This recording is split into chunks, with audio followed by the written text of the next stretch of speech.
Hello, नमस्कार, आदाब, सत श्री अकाल और अस्सलाम वालेकुम। मैं हूं मोहम्मद अहमद काज़मी, लेकर आया हूं आपका पसंदीदा कार्यक्रम नज़र दुनिया पर। मीडिया स्टार वर्ल्ड लगातार दुनिया भर की खबरें आप तक पहुंचा रहा है। यूक्रेन जंग के नतीजे में दुनिया में बहुत कुछ बदलने के इशारे साफ नजर आ रहे हैं। इस सिलसिले में हमने अब तक कई रिपोर्टें और इंटरव्यूज आप तक पहुँचाए हैं। अमेरिका ने यूक्रेन जंग शुरू कराने में अहम साजिशी रोल अदा किया था और वो अब भी जंग को लंबी मुद्दत तक जारी रखना चाहता है, लेकिन अब ऐसा महसूस हो रहा है कि इस जंग के नतीजे में अमेरिका की चौधराहट को सबसे बड़ा झटका लगने वाला है। रूस के प्रेसिडेंट व्लादिमीर पुतिन ने अमेरिका और दूसरे वेस्टर्न मुल्कों को ललकारा है और कहा है कि अब दुनिया बदल रही है। अमेरिका पर तंज करते हुए उन्होंने कहा है कि अमेरिका खुद को जमीन पर अल्लाह का पैगंबर समझता रहा है। इस बीच यूक्रेन जंग के मामले में यूरोपीय मुल्क अलग अलग नजर आ रहे हैं। एक तरफ ब्रिटेन अमेरिका का पिछलग्गू बना हुआ है जो जंग को लंबी खींचना चाहता है, जबकि जर्मनी, फ्रांस और इटली जैसे मुल्क जंग को जल्द खत्म कराना चाहते हैं। उन्हें मालूम है कि जंग लंबी होने के नतीजे में सबसे ज्यादा नुकसान उन्हीं को होगा। आज के एपिसोड में हम खास तौर से बताएंगे कि रूस के प्रेसिडेंट व्लादिमीर पुतिन ने कल सेंट पीटर्सबर्ग में इंटरनेशनल इकोनॉमिक फोरम की मीटिंग में अमेरिका और उसके साथी मुल्कों के बारे में क्या कुछ कहा है। हम आपको ये भी याद दिलाएंगे कि पुतिन ने जंग शुरू होने के बाद अब से पहले अप्रैल और मई में की गई अहम तकरीरों में क्या कुछ कहा था। इससे आपको ये समझने में आसानी होगी कि पुतिन अब कितने गुस्से में हैं और जंग में खुद को कितना कामयाब समझ रहे हैं। आखिर तक जरूर देखें। आपसे गुजारिश है कि अगर आपने अभी तक media star world YouTube channel subscribe नहीं किया है तो सब्सक्राइब कर लें और घंटी दबाना ना भूलें, ताकि हमारी हर नई वीडियो का नोटिफिकेशन आप तक पहुंच सके। यूक्रेन जंग शुरू होने के बाद अमेरिका और उसके दोस्त नेटो के मेंबर यूरोपीय मुल्कों के बीच इख्तलाफात साफ नजर आ रहे हैं। ऐसे में रूस के प्रेसिडेंट व्लादिमीर पुतिन ने दुनिया में अमेरिकी मोनोपोली खत्म हो जाने की बात करते हुए कहा है कि एक ध्रुवीय व्यवस्था यानी यूनिपोलर सिस्टम का दौर खत्म हो चुका है और रूस पर पाबंदियां लगाने के नतीजे में यूरोप को 400 अरब डॉलर का नुकसान उठाना पड़ा है। वे कल Saint Petersburg International Economic Forum में तकरीर कर रहे थे।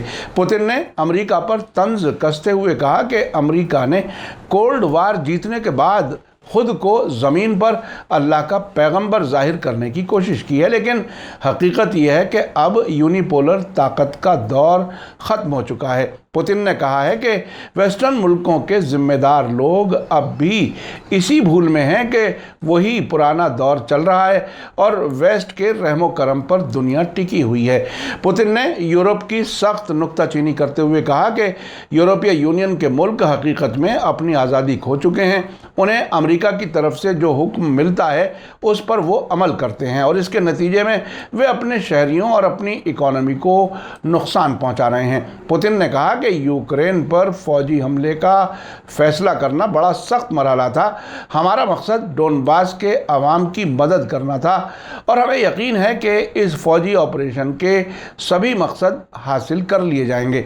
उन्होंने जोर देकर कहा कि अमेरिका की लीडरशिप में वेस्ट की तरफ से रूस की इकोनॉमी पर किया जाने वाला हमला नाकाम हो चुका है। व्लादिमीर पुतिन ने वेस्ट पर कॉलोनियल दौर के घमंड का इल्ज़ाम लगाते हुए कहा कि रूस के खिलाफ बेवकूफ़ पाबंदियों से हमें कुचलने की कोशिश की गई है। उन्होंने रूस के सियासी और कारोबारी लीडर्स से कहा कि वो यूक्रेन पर फौजी कार्रवाई जारी रखेंगे। हम मजबूत लोग हैं और हम अपने बुजुर्गों की तरह किसी भी चैलेंज का सामना कर सकते हैं। हम अपनी हर एक प्रॉब्लम का हल निकालेंगे। हमारे मुल्क की पूरी 1000 साल की तारीख यही बताती है। आपको बता दूं कि इस साल Saint Petersburg International Economic Forum में वेस्टर्न मुल्कों ने शिरकत नहीं की है। पुतिन ने जब अपनी तकरीर के दौरान यूक्रेन में ख़ास फौजी ऑपरेशन जारी रखने का मजबूत इरादा दोहराया तो हॉल में मौजूद लोगों ने तालियां बजाकर उनको अपनी सपोर्ट जाहिर की।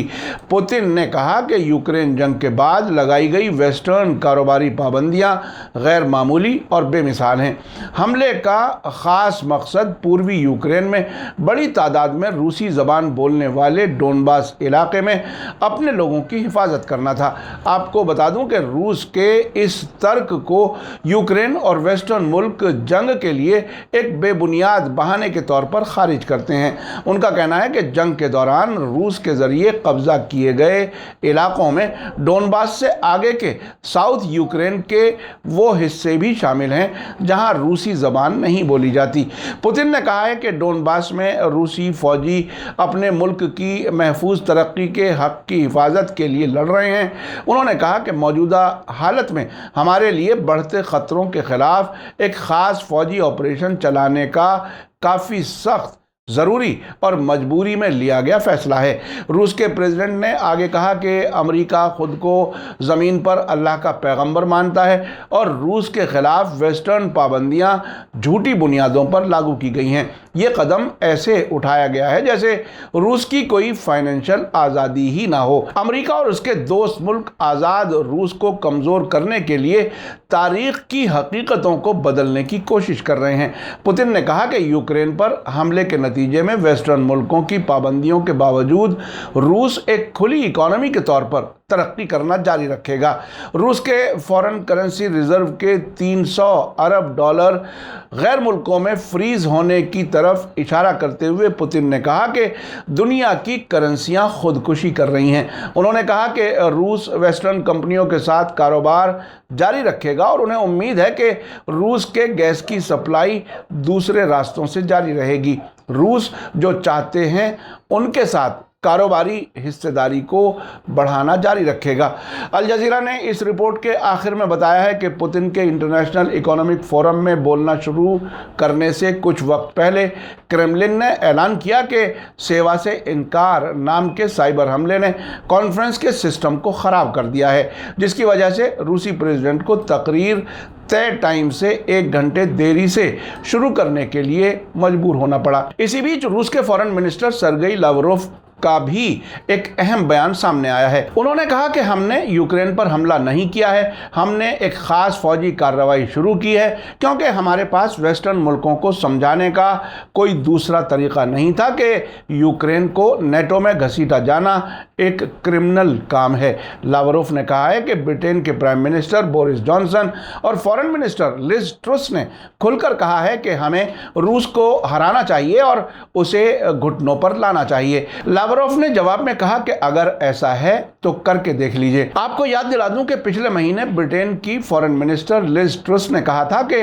पुतिन इंटरनेशनल सतह पर खुद को शर्मिंदा कर रहे हैं और हमें ये यकीनी बनाना चाहिए कि यूक्रेन में उनकी हार हो। व्लादिमीर पुतिन 24 फरवरी को यूक्रेन के खिलाफ जंग शुरू करने के बाद कम से कम 2 अहम मौक़ों पर जंग के बारे में तकरीरें कर चुके हैं। उन्होंने 13 अप्रैल को कहा था कि रूस को अलग थलग करने की कोशिश कामयाब नहीं होगी। जो इसका सपना देख रहे हैं उन्हें ऐसे सपने देखना छोड़ देना चाहिए। जंग शुरू होने के बाद वे पहली बार मॉस्को से बाहर वस्तोचनी स्पेस सेंटर के दौरे के मौके पर किसी अवामी प्रोग्राम में नजर आए थे। उस मौके पर पुतिन ने जंग शुरू करने के फैसले का ये कहकर बचाव किया था कि इसका एक बेहतरीन मकसद रूसी बोलने वाले डोनबास और पूर्वी यूक्रेन के लोगों की हिफाजत करना है, जो पूरा किया जाएगा। उसके बाद 9 मई को मॉस्को में क्रेमलिन के सामने रेड स्क्वायर पर प्रेसिडेंट व्लादिमीर पुतिन ने सेकेंड वर्ल्ड वॉर में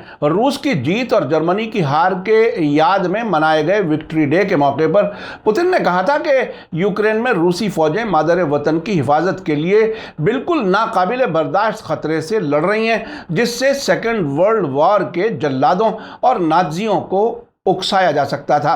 पुतिन ने दावा किया था कि यूक्रेन और उसके साथी मुल्क रूसी ज़बान बोलने वाले डोनबास इलाके और क्रीमिया में हमारी तारीखी ज़मीन पर हमले की तैयारी कर रहे थे, जिस पर 2014 में मॉस्को ने कब्जा किया था। उन्होंने यूक्रेन को नेटो हथियारों की डिलीवरी और वहाँ गैर मुल्की सलाहकारों की तैनाती की तरफ इशारा करते हुए कहा था कि सीधे हमारे बॉर्डर पर एक बिल्कुल नाकाबिले बर्दाश्त खतरा पैदा किया जा रहा था। हमने देखा कि फौजी बुनियादी ढांचे को तेजी से बढ़ाया जा रहा है, सैकड़ों फौजी सलाहकार काम कर रहे हैं और नेटो से मॉडर्न हथियारों की लगातार डिलीवरी पहुंच रही है। खतरे की सतह हर दिन बढ़ रही थी। रूस ने हमलावर तरीके से दुश्मन को फटकार लगाई। ये ज़रूरी, बरवक्त और सही था। ये एक सॉवरेन, मजबूत और आज़ाद मुल्क रूस का फैसला था। व्लादिमीर पुतिन की कल की सेंट पीटर्सबर्ग में की गई अहम तकरीर के बारे में हमने सीनियर जर्नलिस्ट सईद नकवी से बात की है।